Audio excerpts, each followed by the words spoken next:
Welcome in, everybody, to Dodgers Dogs, part of the Dodgers Daily Network. Here we are live. It is Monday night. I am so excited to be here, joined tonight by Coach Barikoff, who is going to be joining us quite a bit. New member of, as you could say, part of the Dodgers Daily family. First off, welcome to you, Coach Barikoff. We're going to do a little bit of introduction because this is, besides the one time when I joined on late after a softball game, we really haven't had a whole lot of interaction, so it's going to be a little bit of interaction, getting to know you a little bit, and also talking a lot about Dodgers baseball because there's never nothing to talk about in the world of Dodgers, and there's always fun stuff that we can talk about. A lot of exciting stuff happening Monday night. This is going to be a show for you guys, but first off, welcome, Coach Barikoff. Hey guys, man, thank you, Austin. This is incredible. Like, you and I are doing a show now together. You know, it's not the man, the myth, Casey over there anymore. But no, what a great. This is great. Talking Dodger baseball. You're like the man that knows everything about our minor league system, and I love it. I get a lot of information from you, and as a fan for 50 years, like, what's better than talking about the best team, best organization in all of sports, which is the LA Dodgers, man. So I'm pumped. Let's do this. Absolutely. I couldn't be more excited to have you on. Just a little bit of a heads up. Last week, I didn't have the Monday show that I normally try to have here on Dodgers Daily. That was in particular for a couple of different reasons. Last week, it was a game in Colorado, a little bit of an early start. Similar time to what we're doing with Chicago tonight. We're going to get into some of the action about the game tonight. But also, I was working on a lot of these different side things. There's a lot of different complications. So if there's any sort of things where, man, if you can't hear us, make sure you let us know. If you can't see us, then we've got some sort of issue. This is going to be a little bit of a work in progress as we work through this together and start to up our game a little bit here on Dodgers Daily, just trying to find different ways to improve ourselves. But for Coach, just give a little bit of a background into yourself. Obviously, huge Dodger fan. You haven't missed a game in, 8 years or so? Something ridiculous like that. Give us a little bit of a background into how you get involved into the game of baseball, where this kind of passion kind of came for the world of baseball. Because I'm sure Dodgers fans, people at Dodgers Daily would love to hear that background a little bit. I mean, it's been something like 8 years, radio or TV. I don't miss the games. I'm a college basketball head coach, and sometimes when the Dodgers are on and we're in practice, I'll put the headphone in and coach that way. I just can't miss, But I grew up in Whittier, California, in a suburb of Los Angeles. I was born into the Dodgers. I mean, my parents were diehard Dodger fans. I went to games 5, 6 years old. It's just a passion. I love the Dodgers. I'm a big Los Angeles sports fan, and when you grow up in LA, that's just how it is. I'm a Rams fan. I'm a Dodgers fan. Kings, Galaxy. So yeah, it's just how I've been raised, and I was raised a Dodger. My mom and dad, John and Tanya, did a great job, and I went to games. I've been to minor league games. It's kind of evolved into this thing now where I love it so much. I got a job working the pitch clock in the Oklahoma City Baseball Club's press box. So I'm doing the pitch clock for them. And it's just something about baseball where you could follow the farm system and follow these guys for years, and then they finally make it. And it's just become this thing that I love to do. And when it's going on 50 years now, I just turned 50, so that means the second I was born, I was a Dodgers fan, and I'll never change. I don't care if we're in last place, first place, I'll never miss a game, and I'm all for the boys in blue. So that's a little of the background, man. Yeah, no, that is real. It's a completely different story from what I have, because growing up, and still part of me is a Detroit Tigers fan. I've grown up a lot with the game of baseball in the state of Michigan. That 2006 Detroit Tigers team is one of my favorite teams of all time, that team that made it to the World Series. Next year, the Great Lakes Loons came into town, and that is where my connection to the Dodgers really started, because they've been an affiliate with the Dodgers for that long. Really became a diehard baseball fan, though, specifically on an individual Loons game, August 11th, 2016. Now, on that night, the Loons were playing a home game. It happened to be the only game that I was going to because I moved away from the team, moved away from the city. They were down 10-4, bottom of the ninth, 2 outs, nobody on. Loons came back and won that game. 5 straight walks, a grand slam, a home run to tie it, and won it in extras. if that doesn't fire you up about the game of baseball, I don't know what will. And then it started this obsession with the Loons, obsession with the organization, and started following along with a lot of these players as soon as I started being able to drive, as soon as I started to be able to afford going to a lot of these games. So, and through that, I mean, the organization is top-notch, professional. All the people within it are so incredibly great at what they do, and they're great individuals as well. So that's kind of my connection. Never been to California before. No idea what it's like over there. Never been to a Dodgers game. That is one of my goals going forward, especially as I've grown into this Dodgers fan, grown into this fan of the organization. Couldn't be more excited to have you part of the program and have a little bit of that LA presence that I don't even necessarily bring. Removes me a little bit from some of the bias is what I'm hoping to kind of bring a little bit. But I just couldn't be more excited to have you part of it and get to know you a little bit more as we continue to go forward. And we'll start to get a little bit into the programming today. First off, it is Coach Barakoff and I, Austin, who will be on the show tonight. Casey, as he likes to do on Monday nights, especially during the season, it's his off day. He gets to go out and go fishing. He gets to go out and do whatever he wants to do. But it also was a pretty big day for Casey for Dodgers Daily as well, as he got to break some news within the organization and within some systems. This morning, he teased it. There are a couple of players that are getting promoted from Rancho Cucamonga to Great Lakes. And then later, he ended up stating some of the promotions that will be coming up. They're actually not officially part of the transaction log. However, with some of the sources, with as close as Casey is connected to the organization, feel pretty reliable and reporting that Diego Cartaya, who has been performing extremely well as of late, is making the call and going up from Tulsa to Oklahoma City. And then, as is mentioned in the comment section, Josue de Paula is making the jump from Rancho to Great Lakes. So super excited about that. Super excited for Dodgers Daily as well as being able to break that news. I'm so excited about what we're doing at Dodgers Daily. It's making a difference, and it is really helping highlight a lot of the prospects, even some of the ones that don't always get a ton of coverage. I think that is important because the journey of the organization as a whole is so incredibly important. Yeah, I mean, pretty cool to see that stuff this morning, like breaking news. I was like, whoa, let's go. And, Jose de Paula, I picked him up in a farm to pro league, so that's good, exciting for me to have that. He's on my fantasy team. It's great. Diego, I just got to see him. My daughter and I just went and watched him in Tulsa. So having him come up to Oklahoma City, that's even like, how cool is that?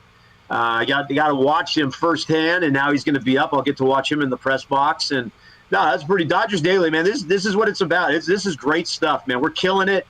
But it's all about the people that tune in and that help us out, and they make this thing go for us and the excitement. And I'm just fired up. It's just so much fun. So I'm ready. Let's keep this thing rolling. Yep, and that's about as much time as I'll spend kind of praising Dodgers Daily, because all the focus should be one on you guys and also on the players as well. They wouldn't have gotten that promotion unless they earned it. So congratulations, Diego. Congratulations, Josue, and the other promotions that will be announced very shortly. So tonight, Dodgers going up against the White Sox. They're going up against a left-handed pitcher that has been a name that Dodgers fans have circled quite a bit, in Garett Crochet. What are your thoughts? What are your expectations going into the game? Obviously, having a weird off day on a Sunday, abnormal at a Major League Baseball schedule, but they have the day off. Travel to Chicago, getting ready to play against what has been one of the weaker teams, saying it nicely, in Major League Baseball. What are some of your expectations going into tonight and the series as well? It was, I like the way this block of games worked. We went to Colorado, we win that series, and then you had the Angels came in, you split that. But, the thing with the White Sox, and I think, they have been one of the weaker teams. But here's the thing, when the Dodgers, whoever the Dodgers play, this is a huge series. It's going to draw big crowds. It's not like the White Sox are playing Toronto. This is White Sox playing the Dodgers, and you don't get the Dodgers into Chicago White Sox area much. And to have Ohtani and Freeman and all these guys coming in, I think the White Sox are going to play up. I'm never surprised when I see a weaker team play the Dodgers well, because this is a massive series for the White Sox. And then I see the lineup, an interesting lineup with Hayward batting ninth tonight, below CT3. So I thought that was interesting. So, and then the pitcher, I mean, this guy, everybody's talking about Crochet. I mean, like, Dodgers need to get this guy. But I want to go back. You know, we've talked about it before. This dude has had a lot of injuries. So this is a first time that he's actually really getting after it. So I really am looking forward to watching this guy tonight and seeing what he brings and why there's so much hype around the Dodgers wanting this guy. So that's my take on this series. But we got to win this series. You got to beat the weaker teams. This is where you build up in the standings. Yeah, a lot of great observations there. Just going over the Dodgers lineup for tonight: Shohei Ohtani, Will Smith, Freddie Freeman, Pa Hayes, Miggy Rojas, Miguel Vargas getting another start. That's great to see. Kike, followed by a CT3, and then Jason Hayward in the 9 spot tonight, going up against what has been one of the better left-handed pitchers in all of the game of baseball. His stuff is absolutely nasty. You're going to see the very high velo fastball that grades out, if you look at fastball run value on Baseball Savant, 100th percentile. One of the best shape, and they take a lot of different factors into baseball run value. You don't necessarily know exactly what the breakdown is. A lot of shape mix. It looks great. Everything about his expected numbers and his actual statistics are great. And so I think Dodgers fans are going to get a first-hand look on a guy that is very highly rumored to be in trades. Now, I've been skeptical, as you've mentioned in the past, about getting a Garett Crochet. One, because I'm naturally skeptical about getting any sort of player to the Dodgers because I want it to be the correct decision. And with Garett Crochet, you mentioned some of the injuries that he has sustained in the past. I'm mostly concerned with the amount of innings that he is currently pitching and what that's going to do, especially with Dodgers fans. They mentioned a lot about Tyler Glasnow. He's starting to get up there in innings right now, and we can go into that a little bit as far as whether that is a wise move by the Dodgers, what the Dodgers need to do going forward for Tyler Glasnow. But if there is even that conversation with the Tyler Glasnow, who's getting closer and closer to the 120 innings that he has been the max amount of innings he's pitched in his career, why aren't we saying the same thing about a Garett Crochet who has very vastly outproduced the number of innings that what he has produced throughout his major league career? Just an interesting observation and something that you should keep in mind if you want to go all in, which you Dodgers would have to go all in for a guy like Garett Crochet. But I expect nothing but the best from Garett Crochet because, as you had mentioned, teams bring their best against the Dodgers, and they're going to do everything they can to win. We saw the emotion in the Colorado series when the Rockies weren't able to finish off that game, especially on that check swing, because they wanted so desperately to beat the Dodgers. It seems like teams step up their game just even that much more against this team because of how much star power there is. Yeah, I mean, the Angels win their first game, and it was like they had won the World Series. Sorry, Angel fans, but they acted like it was incredible, like to beat the Dodgers one game. Dodgers came back and showed them who owns that whole entire state. But anyways, yeah, I mean, I am looking forward to watching this guy. Like Glasnow, you know, it worries me with our injuries, and he's pitching so well. It's like you got to be careful not to overpitch him now. And then you've got the Crochet. Like, I'm excited to watch him because there's been so much hype surrounding him this year. But you're right, and you did a great job of mentioning it. The innings pitch kind of worries me. Like, this guy's not done this. And, like, I'm just very concerned by we're wanting to go all in on a guy that's throwing a lot of innings. So I'm a little nervous, but it's going to be fun to watch. I hope the Dodgers just shred him to pieces tonight. And, you know, they had an off day. They finally get to relax. But, you know, it's going to be fun to watch. When do we get to go see the White Sox? Like, this is great. It's different. That's why I kind of like the interleague play. I mean, I'm an old school guy, but I do like the interleague play because you get to see these teams you never see. So this is pretty cool. Yeah, I'm used to the interleague being like midsummer. Like this would be like right during the time period where an interleague play should take place during the month of June. That's kind of what I'm used to. But it's going to be interesting for the Dodgers going up against Crochet, going up against a guy with a very high velo fastball. How are the Dodgers going to be able to attack that fastball? I know there's been some concern at time for this Dodgers team going up against high velo velocity. They're going to have to go up against very high velo during the postseason. This is going to be a great test for them to see the character, especially with guys that are playing today. You have a guy like a Kike, a guy like a CT3, a Jason Hayward, you got an Andy Pages. All of these different guys have different roles on these teams currently. There's a lot of rumors that they want to go up and upgrade this bench. With a lot of these guys, they might not all be starters during a postseason series. They might be role guys that need to come off the bench during a key important moment. And especially with bullpens these days, throwing such high velo, you would expect or anticipate or want during these situations these guys to be able to step up during these big moments. I'm excited for these guys to have one of those tests, and especially because these guys some of them are starting to hit a little bit better. CT3, he's starting to hit for a little bit. You love to see that. You hope that that is able to continue. This is a great test for them to see if they're able to continue to produce against a guy that has one of the best fastballs in the game of baseball. Yeah, talk about the bench. I mean, I've said it multiple times. I'm on social media record. Kike is incredible. Let's not forget what he did in the Chicago series in the playoffs. CT3, he's starting to hit, which I'm never going to stop believing in CT3. Let's not forget his playoff magic. And then I've been very vocal about if we're going to bring up Vargas, he needs to play. Now, I know listening to the broadcast, they're really excited about how Biggio looked in batting practice, and he did look better in his last game.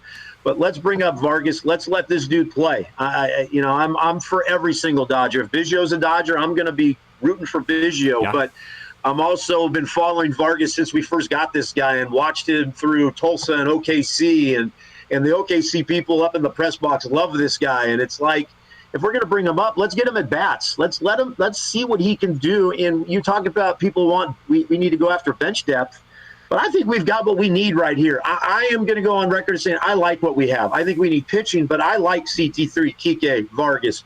Pages has proven he's an everyday player. I'm going to go back to it. I want to see Vargas play every single day and let Biggio be the bench guy. Let Vargas be the everyday guy. I'm just going to go on record and say that. So there you go. I don't want the bench depth. I want pitching. But, I'm sure we can get a lot of people that are going to, say I'm crazy. But that's okay. Yeah, no, those are important conversations to have, and something that we're going to see develop for the Dodgers over the course of the next month or so. As we start to near July, we're going to creep a little bit closer to where there's going to be continued rumors. And as there has been rumors, we're not just seeing Garett Crochet this week. We're also getting a first-hand look at a couple of other guys that have been rumored to be in potential Dodgers trade packages. A Luis Robert, who's one of the few superstars available out there. I voiced my concern in the past about Luis Robert, about some of the profile of player. I don't know if that's necessarily the exact type of player that I love the Dodgers to get.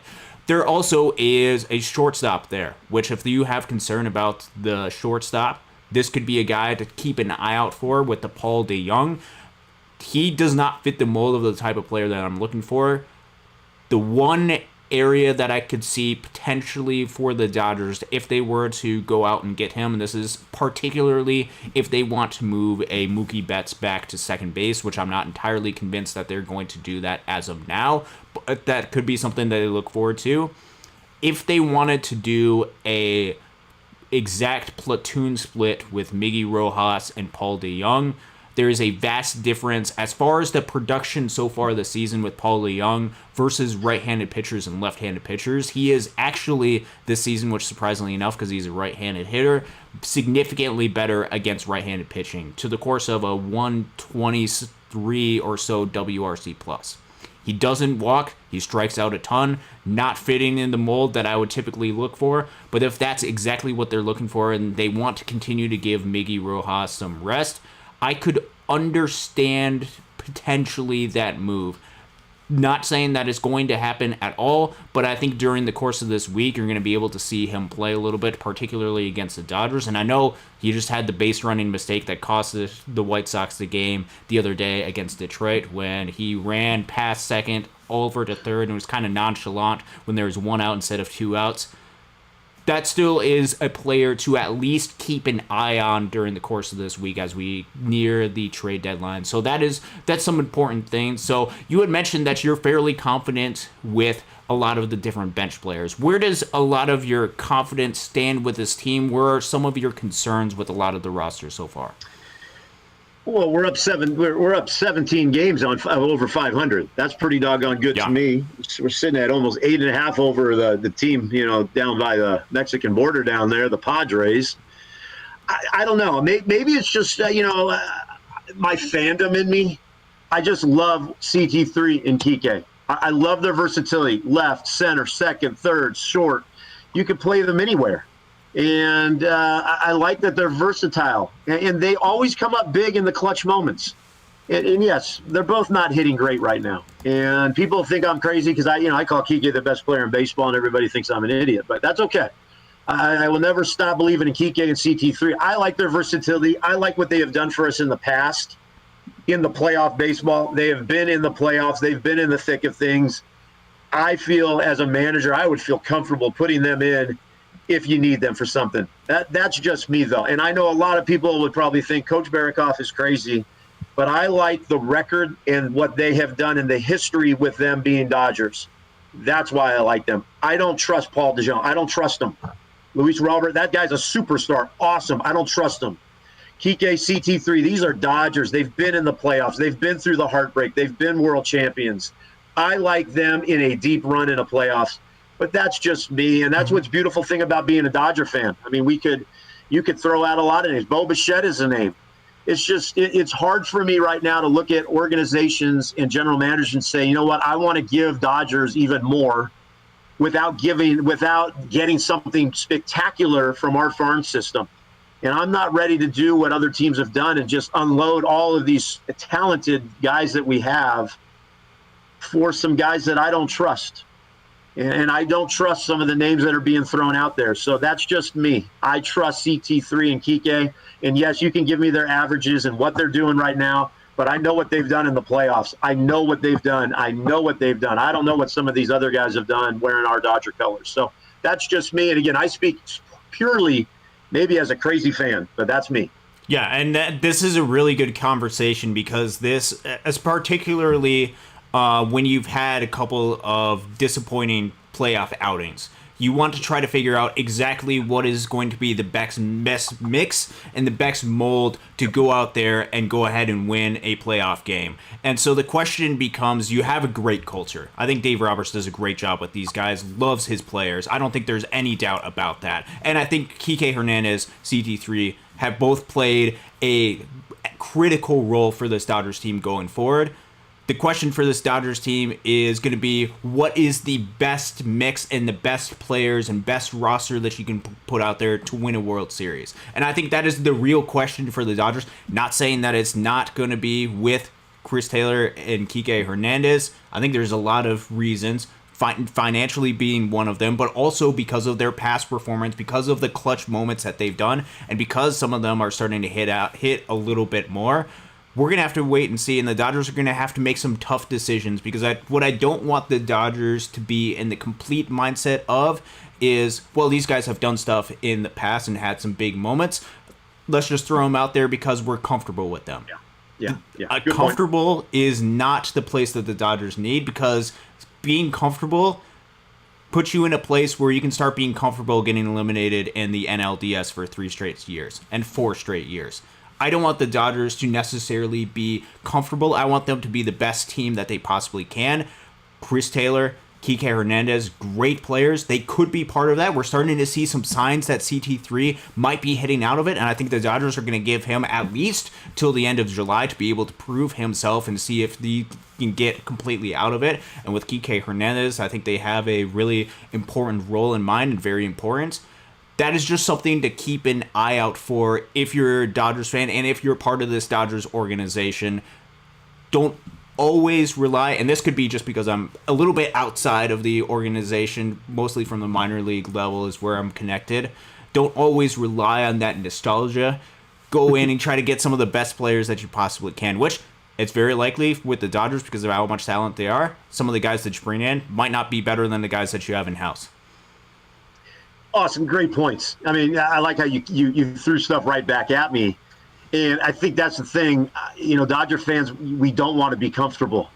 Yeah. It's easy for me to say, remember what they did. And that's a hard thing as a fan. And then as a coach, it's what's happening now.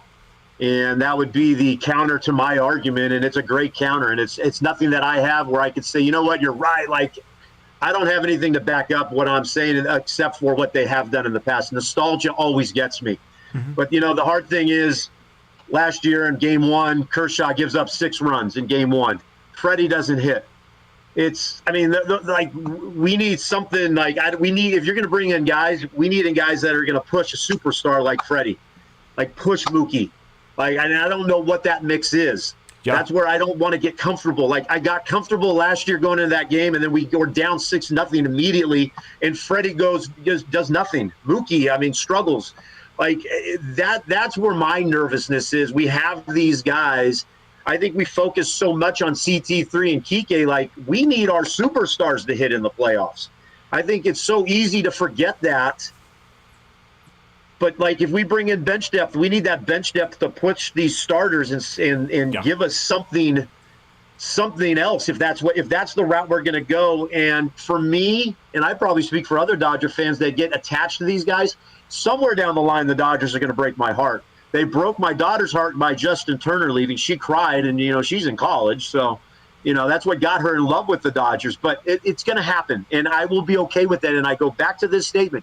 Whoever puts on our Dodger colors, our uniform, I will go 1,000 trillion% in on them.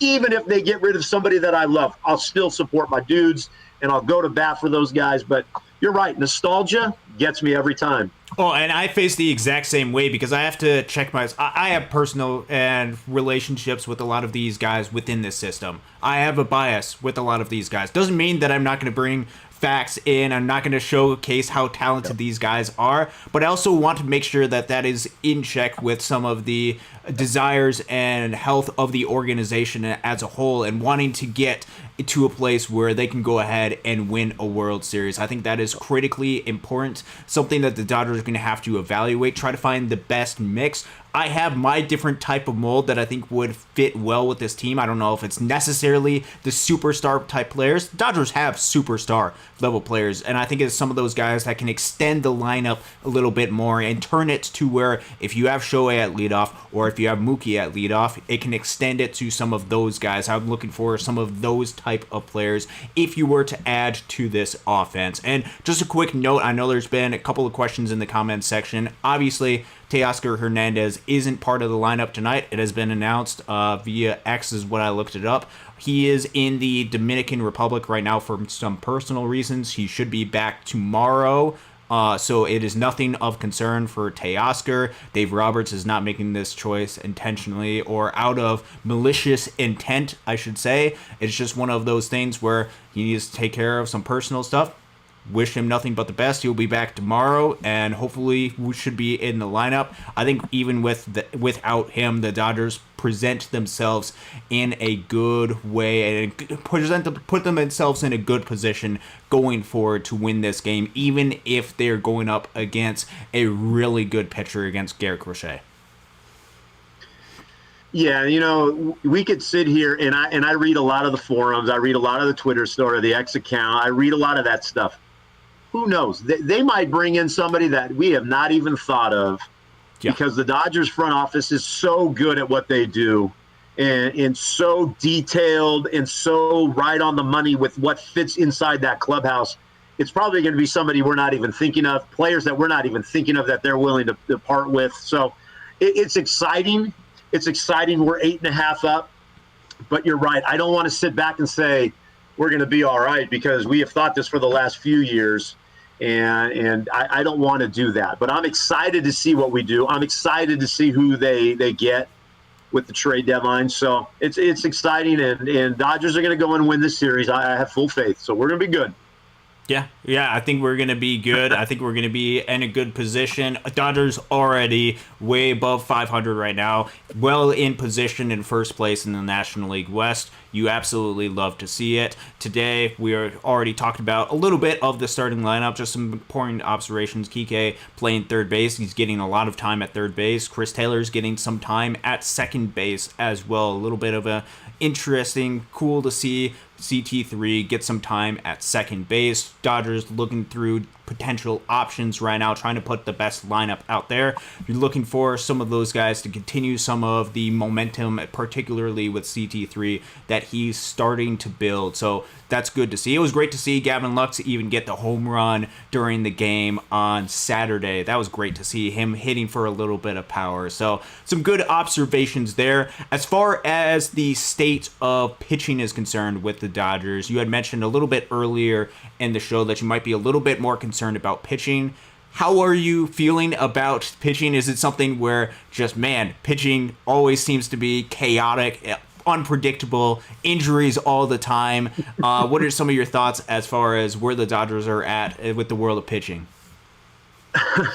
It would be nice to have a season where we are fully just loaded up with all of our guys and we're healthy, and it never goes that way. I mean, it's frustrating. But I like right now. I mean, Glasnow is on Cy Young pace. I like Knack, what he did. I mean, that was great, right? I like our guys. It's just like, for me, and I'm just not qualified enough, but like, we need this extra thing, like this extra push for us. And I don't know. I think our bullpen gets taxed a little bit. You know, it's like the Dodgers' magic mark is what, 6 innings. If a starter can go 6, we're pretty good, because then you got Phillips, Vesia, Trinan. You know, that's pretty formidable right there. So it's like, the only thing I got to add is I wish we were healthy. I just wish we were doggone healthy and we had a full staff. And it's exciting to see Kershaw making his way back. But, you know, now he had a little bit of setback with some soreness. But, you know, Bueller's now out. But it's like, just if we were healthy, May, Gonsolin, Bueller, Kershaw. I mean, Bobby Miller's back. That's exciting. I just want health. Can we just be healthy for one season just to see what we would do? Like, we're what, third best record in all of baseball with all of these injuries. It's just like my mind just wanders off. Like, man, what would we be like with a full healthy pitching staff? Yeah, no, that is a great question, and that is something that we'll have no idea what exactly the answer is, because it never seems to go exactly the way that you had planned, exactly the way that things kind of roll. Dodgers and teams across the game of baseball, with how hard teams are these guys are throwing, and with the amount of stress that is put on these guys' arms, pitchers are going to break down. That is the unfortunate thing. And if the Dodgers, which are at the innovative front in the world of baseball, can't figure out how to keep a lot of these pitchers healthy, which they go through extensive detail at the minor leagues with very important and very necessary pitch limits that they keep these guys to. I remember back when Bobby Miller and Clayton Beeter would go out and pitch 1, maybe 2 innings as a starter in the 2021 season after the pandemic, when minor league baseball was returning. They are dead serious about trying to keep these guys as healthy as they can, and it still doesn't work out. That is very frustrating. So that could lead to Dodgers potentially wanting to go, and you would understand if they felt, man, things are going to go wrong, things are going to break down, might as well go out and get a couple of guys, even if it does limit some of our availability for some of these younger guys, because we have to make sure that we have pitching depth. I think that it can be something that you could see the Dodgers do going forward as we enter start to enter into July coming up within a week or so. So that is something that is important to keep in mind with the Dodgers. Important to keep in mind that these players are coming back, but you also never know with a lot of these pitchers. It's scary for the Dodgers. It's scary for any organization. We'll have to wait and see what happens with them. But I think you do have a lot of really good stories. Obviously, I think Gavin Stone has been one of the stories of the year for the Dodgers, and his ability to go out there, make the appropriate adjustments, and showcase the skill set that he had at the minor league player, that is a great sign. What Landon Knack has been able to do during his limited times at the major leagues has been nothing but exceptional. He has had limited opportunities, been able to answer the call when he was called up. Yep. Great to see for Landon Knack. I think that has been a testament to this system. This has been a testament to these individual players, but also the organization as a whole and their ability to develop pitchers. So if the Dodgers don't go necessarily all in for pitching, perhaps they're comfortable with the system that they currently have in place. And I think there is good reason to be comfortable with the system that the Dodgers have in place with their pitching development. Yeah, you brought up Gavin Stone. I was sitting after I got done talking. I'm like, man, I miss Gavin Stone. I mean, that dude could be an all-star for all we know right now. He's been legit. I mean, Glasnow and Stone, like you know, you're going to get a great outing every night. I had a question for you, Jackson Ferris. How far timetable is this guy? I mean, I noticed he's striking out 29 and a half strikeouts. 29% of the batters he strikes out. He's killing it right now. Yeah. So that is a great question. So Jackson Ferris, in case you aren't familiar, which I'll bring this up for anybody who's new, Dodgers Daily. Jackson Ferris was the one of the two players they got in the trade with Michael Busch over the offseason. Michael Busch, great position player, is actually doing really well for the Chicago Cubs. Wish him nothing but the best. 120, 130. Last time I checked, WRC+. Jackson Ferris, incredibly talented pitcher that they got. And early in the season, pitched fairly well. ERA was a little bit inflated because he was still trying to figure out exactly how to finish off hitters. He would strike out a lot of guys, but then also he would get too excited and leave one right down the middle, and teams would just hammer it. And over the past, particularly his last 3 or 4 outings or so, we've seen Jackson Ferris turn into one of the better pitchers in the Midwest League, pitching for the Loons, striking just about everybody out.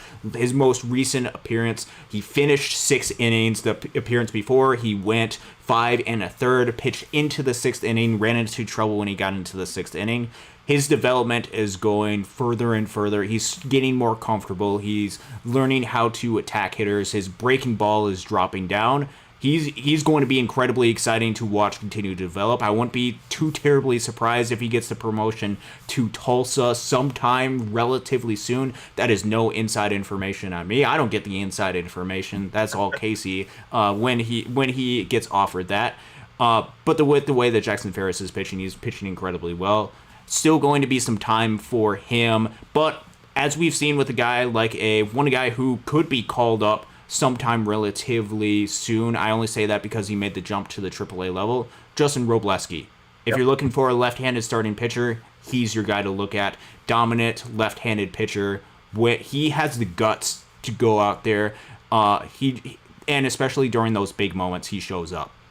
And I refer to it quite a bit, but his postseason performance was some of the best pitching that I've ever seen at the Midwest League level.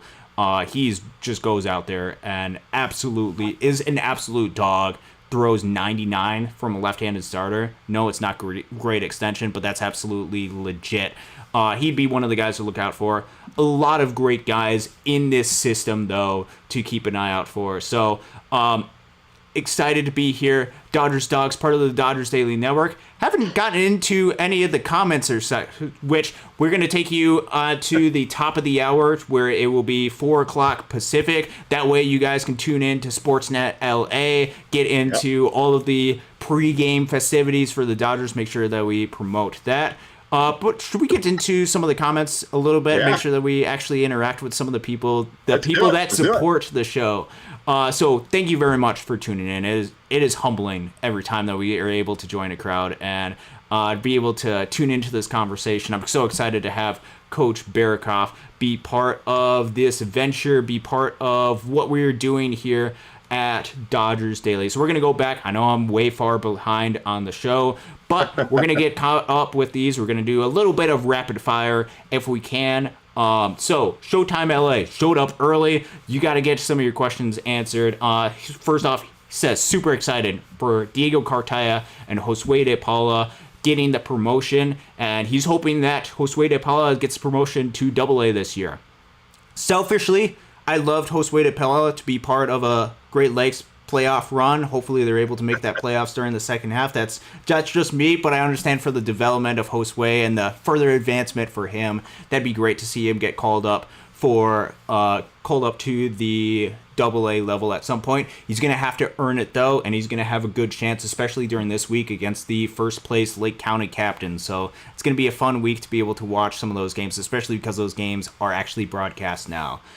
Sammy Boy is in the chat. Good to see you guys as well. Showtime LA is talking a little bit more about prospects, as he's super excited about Lorenzo as well. Throw in some of the Dalton Rushing, which I know you're pretty excited about his potential as well. My guy. Yeah, so I love Rushing. Man, he's a stud. Rushing's a stud. Oh yeah. Oh yeah. No, he's an absolute stud. I can't go through all the big moments that he's had during his career, but there's numerous. Showtime, Austin, do you believe Josue grows into his frame? He could be a 40 home run guy.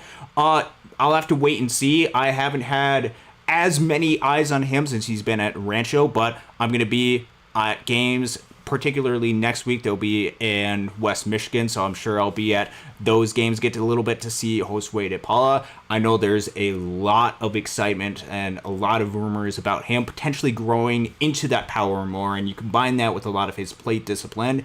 If he leans into that, you're talking about a potential superstar to like player.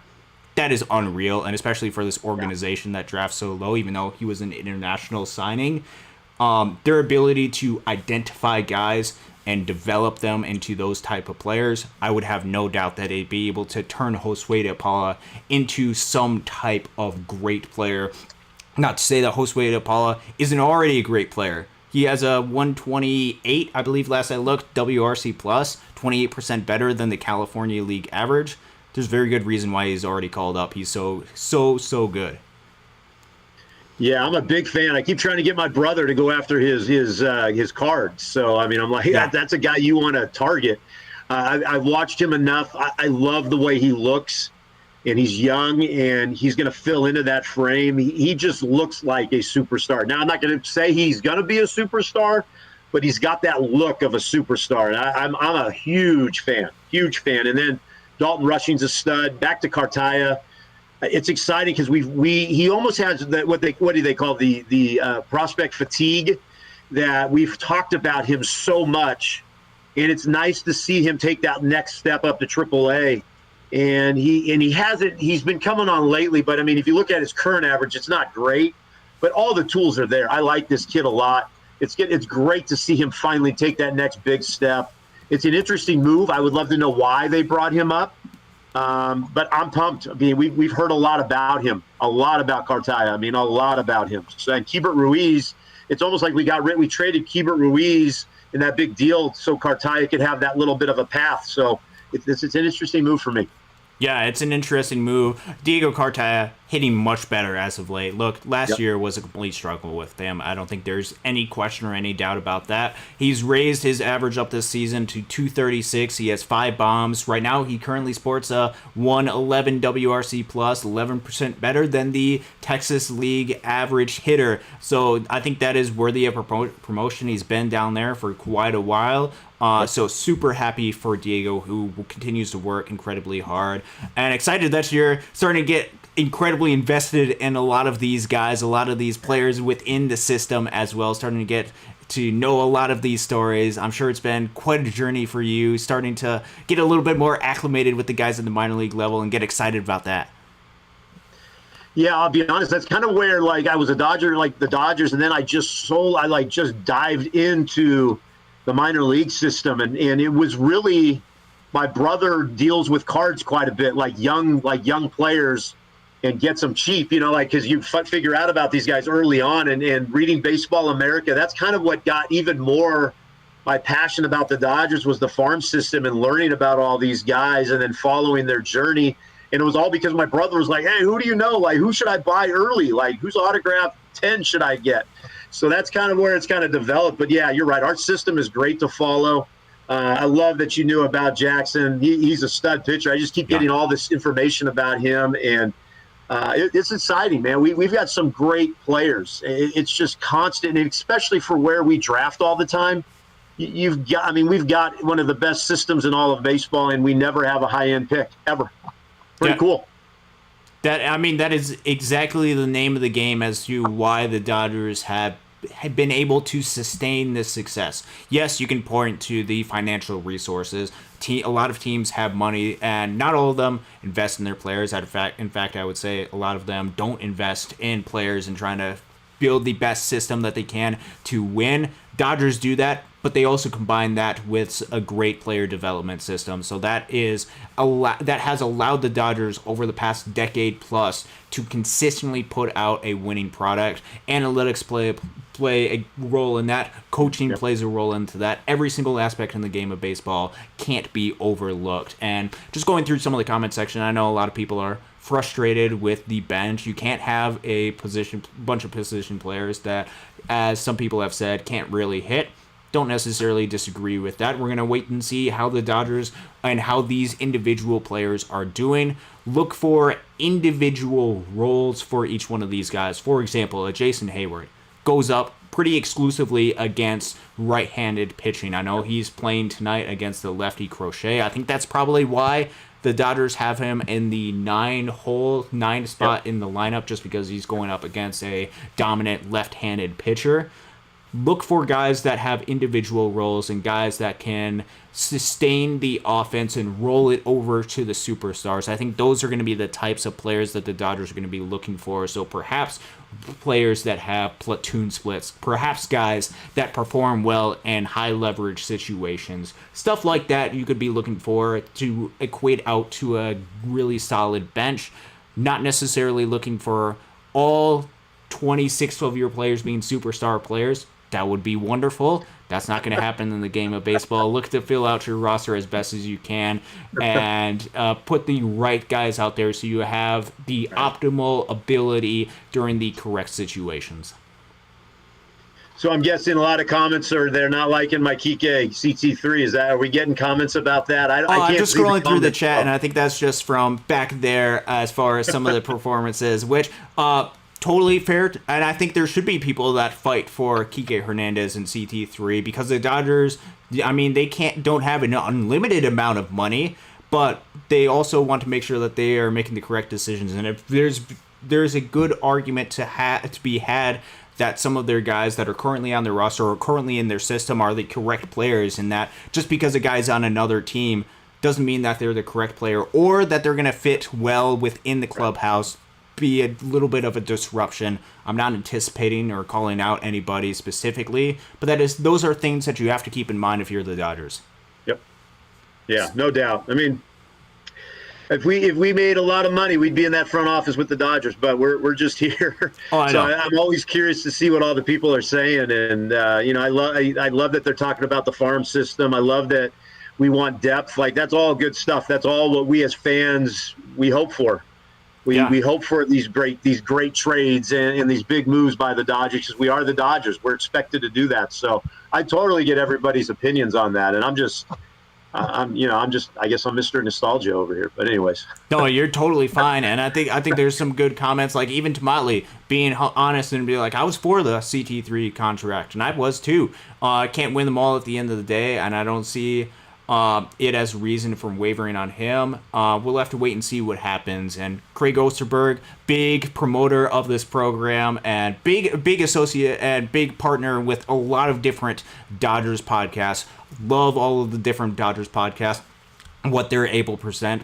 Please go out and listen to those as well. Talking about, hey, we should give some of these AAA guys a chance. A guy like an Andre Lipsius or Ryan Ward, who has some of the most home runs in all of minor league baseball, or a Drew Avens, who's been a part of the system forever. There's argument to be had that some of those guys you could go ahead and at least give them an opportunity at the big league level. That is also something to keep in mind if you are the Dodgers. It doesn't have to necessarily be the veteran that's been out there that might be okay in a role. Perhaps that is the best guy that the Dodgers need, and perhaps you need that veteran presence as you go into the postseason because you know that they would be able to handle that moment. That could be an argument that you can have. but you also might be missing out on some of the potential of your minor league system. So that's a really good comment by Craig Osterberg. And also, commenter's perspective, go Dodgers, everything's going to be okay. And I think that is something to keep in mind, especially throughout the course of the regular season. Teoscar's not starting tonight. We're going up against a really good left-handed pitcher. Everything's just going to be okay for the Dodgers tonight. Yeah, and I think bottom line, that's how I am. We're the Dodgers. We're going to be fine. I mean, no matter what we do, we're going to be fine. I think if there's anything I have with our Dodger fans, I love the people that want our younger guys to come up, but I also love the fans that are, when they do come up, that they're patient. Patience with them, because they're not just going to come up here and just explode. I mean, that very rarely happens, and you have to let these guys take some time. It's the fans that are like calling for these younger guys to be brought up, and then they get 10 at bats and they're 1 for 10, and it's like, well, put them back down. Like that's where we need to, like, if we want our young guys to come up, we have to be willing to be patient with them. It's big league hitting, and it's a different atmosphere. I mean, Pages is being able to play every single day, and that's where I go back to the Vargas situation. I think Vargas, he doesn't have the power as Pages, but I think he's as good or a better hitter. He just needs that opportunity. But I'm always calling for the young guys to come up, but I'm also willing to be patient with them, and they're not going to hit right away.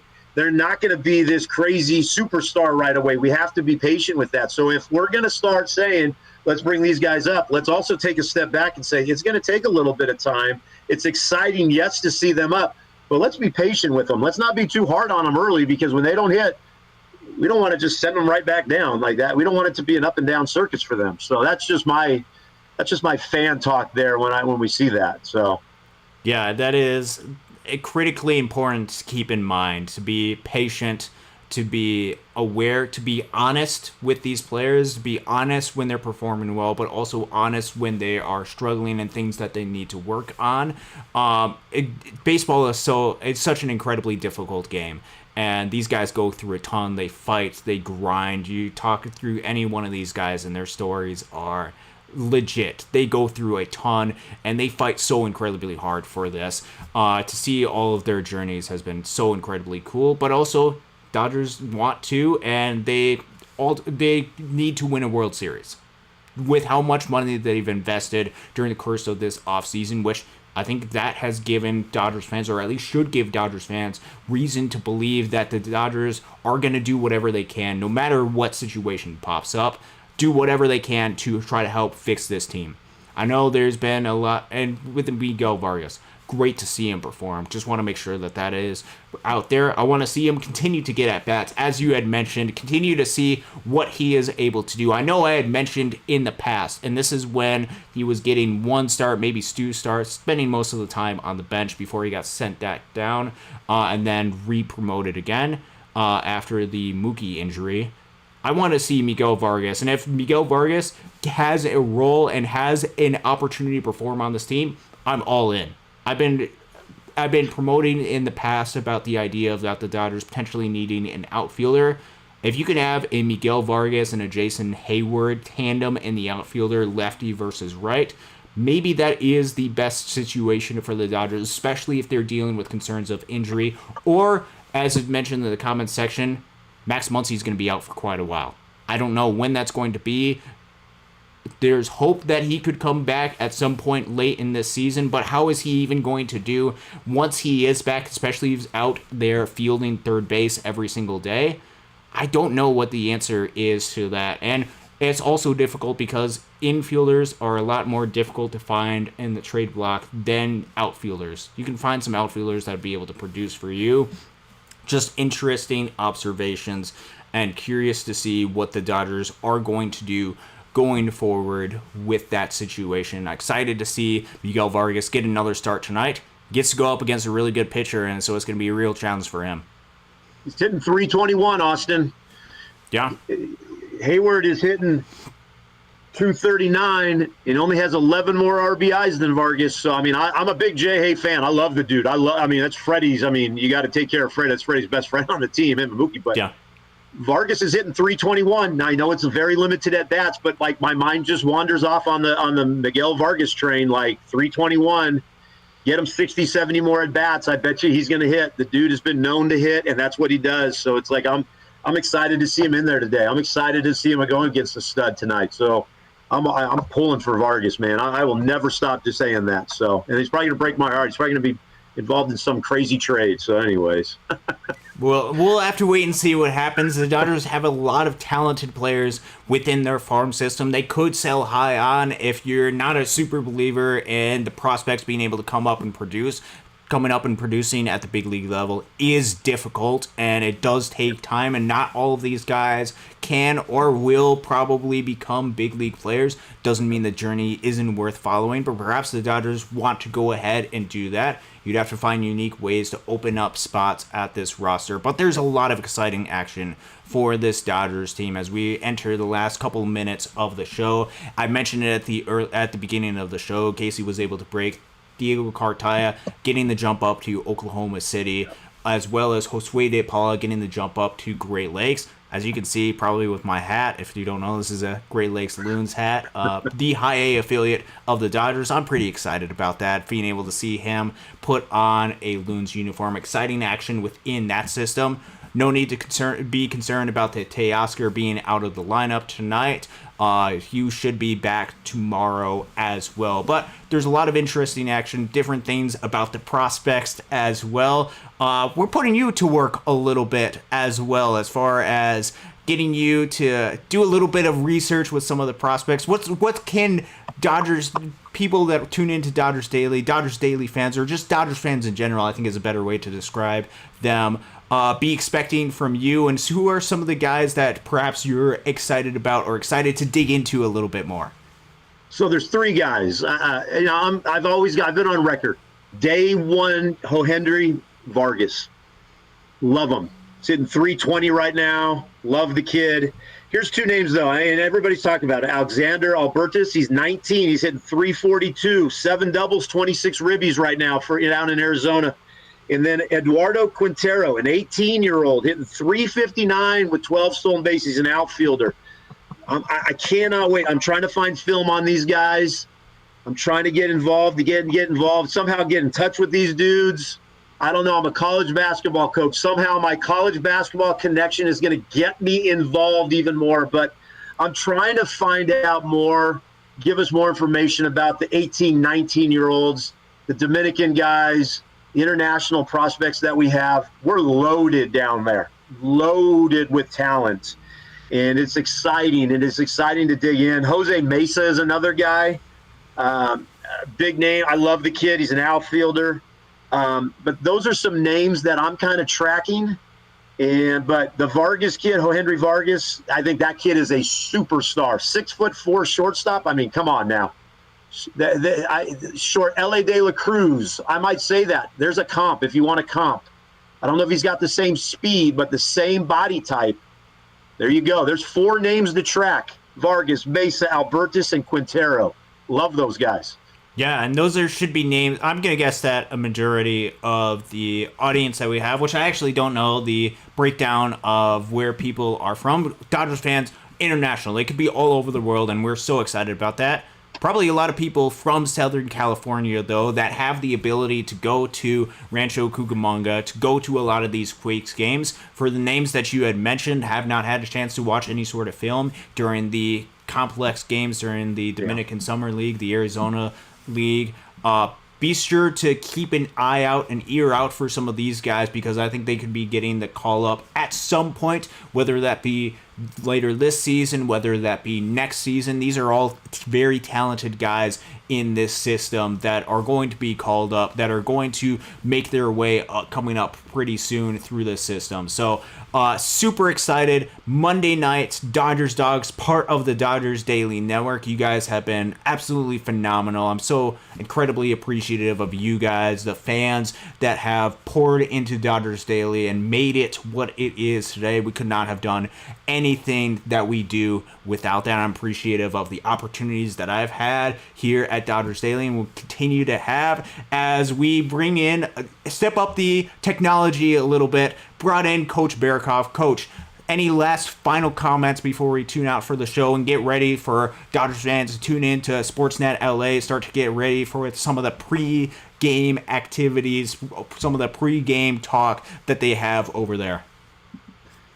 Yeah, the fans are what make this thing work. It's if anybody ever wants to talk to me, on X, Coach Barikoff, hit me up, send me a direct message. I would love to get to know more Dodger fans. I'm pretty active on social media. I know I'm a college basketball coach. I get a lot of my buddies laugh at me. You're not talking anything basketball. It's all Dodger baseball. I was just out recruiting in Texas, and that's all anybody. Like all these coaches were like, "Yeah, I get enough of Dodger baseball." They're all different fans of other teams, but no, I love the fans that we have. Austin, you and Casey have done a great job, and it allowed me to be a part of this. It's just furthering my excitement for as a Dodger fan and watching Dodger baseball. And you guys are doing great. I'm pumped to be a part of this thing. And you know what? Let's go Dodgers. Let's go beat these White Sox, man.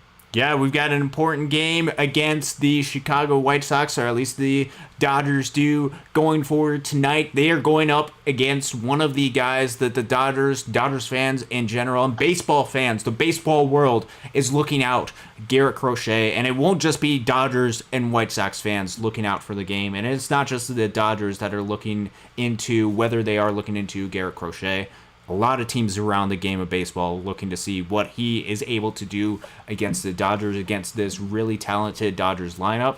They're going to have a real tough test tonight, and we'll have to see how they are up to that challenge, how they go up against the high velo stuff that Garett Crochet provides. It's been a fun night. We're going to go ahead and cut off tonight just because a lot of the programming tonight. We should be back Monday nights, most night. I believe next week, though, I'll be in Comstock Park, Michigan, Grand Rapids for Great Lakes Loons game. The one day of the year where there's a Monday game at the minor league level. So I think that might interrupt the show next week, but for the most part, it's going to be Monday nights here. Coach Barikoff is welcome to join, and he should be a part of this venture that we have Monday night Dodgers Dawgs, as Casey is off fishing, doing whatever he is, breaking news, whatever he wants to do. But it's been such an honor to be here with you tonight. Couldn't be more excited about the game, about Dodgers baseball, about this system, this organization. Till next time, go Dodgers, and thank you for tuning in.